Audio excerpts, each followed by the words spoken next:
حمزہ زبر آ، عین واو پیش او،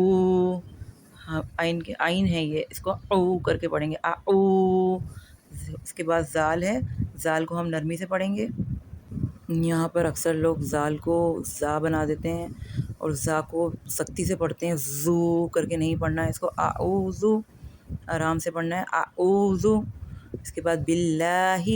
باللہ کا لام جو ہے وہ پتلا کریں گے کیونکہ لام سے پہلے زیر ہے،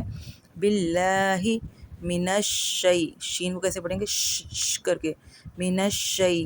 توا کے اوپر کھڑی زبر ہے، اس کو بہت لمبا نہیں کھینچنا، اکثر لوگ یہ غلطی کرتے ہیں، یہاں پر توا کو بہت لمبا کھینچ لیتے ہیں، ہم نے اس کو ایک الف کے برابر کھینچنا ہے، من الشی تو، نر، نون کو ریا سے کنیکٹ کرنا ہے، نر رو کو پر کرنا ہے، رو، جیم، اعوذ باللہ من الشیطان الرجیم۔